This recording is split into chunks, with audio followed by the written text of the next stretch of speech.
السلام علیکم ورحمۃ اللہ وبرکاتہ۔ بسم اللہ الرحمن الرحیم۔ سامعین مکرم، جس طرح ہم نے حروف جارہ کے بارے میں پڑھا، مشبہ بالفعل، حروف نداء، حروف شرط، آج ہم نے حروف استفہام کے متعلق پڑھنا ہے۔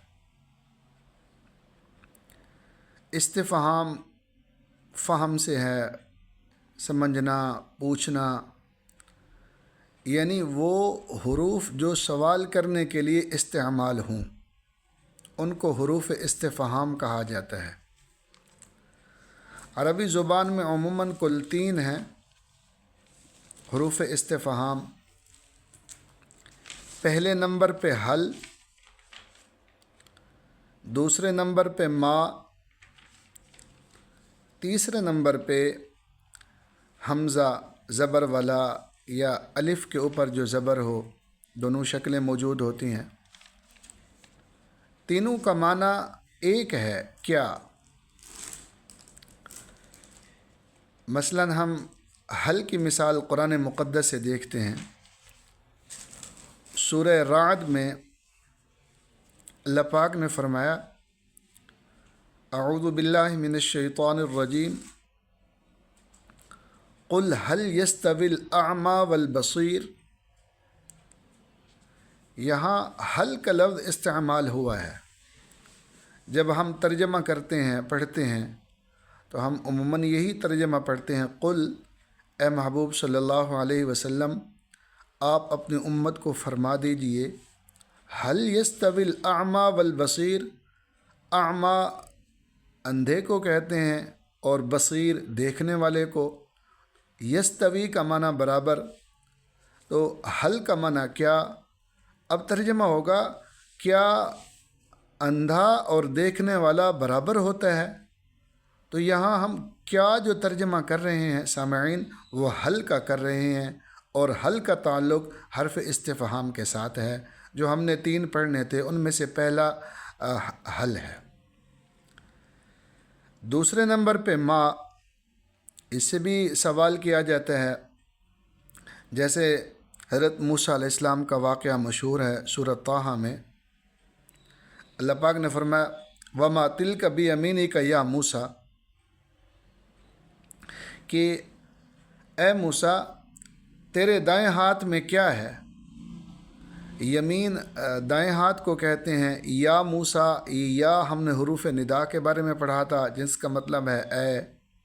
تو یہاں آج ہم نے ماں کے بارے میں پڑھنا، کیا ما تلک بیمینک یا موسیٰ، تیرے دائیں ہاتھ میں کیا ہے؟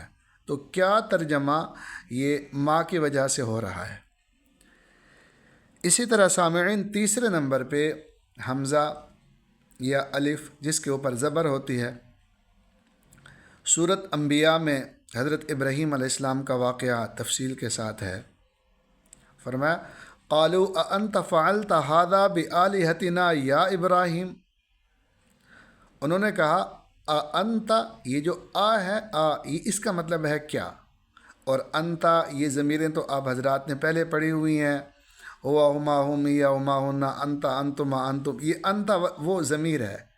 تو آپ ترجمہ آسانی سے کر سکتے ہیں، انت، یہ کا ترجمہ کریں گے کیا، انت کا مطلب آپ، کیا آپ نے یہ کیا سب کچھ؟ تو یہ جو ہے حمزے کے اوپر زبر ہے، یہ حرف استفہام ہے۔ تو گویا حرف استفہام میں پہلا نمبر حل کا، دوسرا نمبر ما کا، اور تیسرے نمبر پر حمزہ ہے۔ کہیں بھی قرآن مقدس میں یہ جب حروف استعمال ہوں تو ہم ان کا ترجمہ کرنے میں یہی کریں گے کہ کیا حل کا مطلب بھی کیا، ما کا مطلب بھی کیا، اور حمزے کا مطلب بھی کیا۔ سامعین، اسی طرح ہم نے یہ اسماء کی بحث جب ہم پڑھ رہے تھے، اس میں ایک بات آج تھوڑی سی وضاحت کر دیتا ہوں۔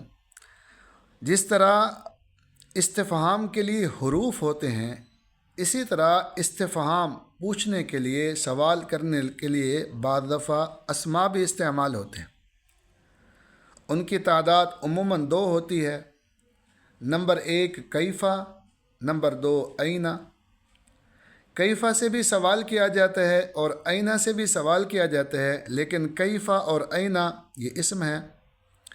قرآن مقدس میں اللہ پاک سورۃ اعراف میں فرماتے ہیں وانظروا کیف کان عاقبۃ المفسدین، وانظروا دیکھو، کیف کان عاقبۃ المفسدین، فسادیوں کے ساتھ فسادیوں کا انجام کیسا ہوا۔ تو یہ جو کیسا ہم ترجمہ کر رہے ہیں سامعین، وہ کیفا کی وجہ سے ہے۔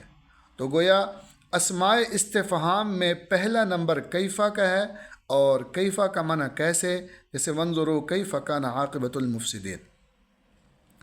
اسی طرح دوسرے نمبر پہ لفظ اینا ہے۔ اینا کا مطلب بھی کہاں، تو گویا اللہ پاک نے قرآن مقدس میں فرمایا 30ویں پارے میں سورۃ تکویر میں فَأَيْنَ تَذْهَبُونَ، پس تم کہاں جاتے ہو۔ تو یہ جو کہاں کا ترجمہ ہو رہا ہے محترم سامعین، وہ اینا کی وجہ سے ہو رہا ہے۔ تو گویا آج کا ہمارا سبق حروف استفہام کے متعلق اور اسماء استفہام کے متعلق۔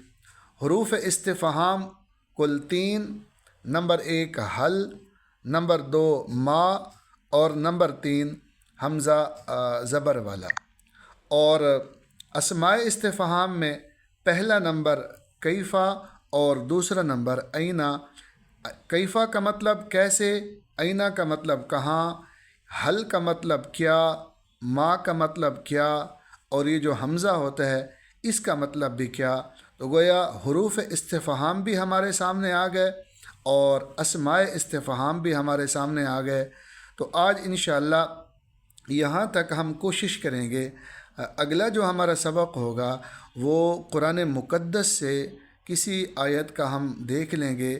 ان میں ہم صرف یہی دیکھیں گے کہ حروف جارہ کہاں ہیں، حروف مشبہ بالفعل کا کیا عمل ہے، حروف ندا کہاں کہاں استعمال ہوئے ہیں، حروف شرط کہاں استعمال ہوئے ہیں، حروف استفہام کہاں استعمال ہوئے ہیں، اور اسماء استفہام کہاں استعمال ہوئے ہیں۔ انشاءاللہ جب اس پر گرفت ہو جائے گی اس کے بعد پھر ہم حروف میں آگے چلیں گے۔ اور یہ ہم نے پہلے واضح کر دیا تھا پہلے دن ہی، ہمارا اس کورس کا مقصد صرف یہ ہے کہ اللہ تعالیٰ کے کلام میں سے جو آیات مبارکہ ہیں ہمیں وہ سمجھ آ جائیں، یہ اسم ہے یا فعل ہے یا حرف۔ اور انشاءاللہ ہم کوشش کریں گے جب حروفات کی مکمل بحث ہو جائے گی اور اسماء کی مکمل بحث ہو جائے گی، افعال کی، ہم دوبارہ اس کو تھوڑا تھوڑا پڑھنے کی کوشش کریں گے۔ مطلب صرف یہ ہے کہ ہمیں اللہ تعالیٰ کا کلام سمجھ آ جائے۔ اس حوالے سے اگر کسی ساتھی نے کوئی بات پوچھنی ہو تو بلا جھجک پوچھ لیا کریں۔ دعا ہے اللہ تعالیٰ ہم سب کو عمل کرنے کی توفیق عطا فرمائے۔ السلام علیکم ورحمۃ اللہ وبرکاتہ۔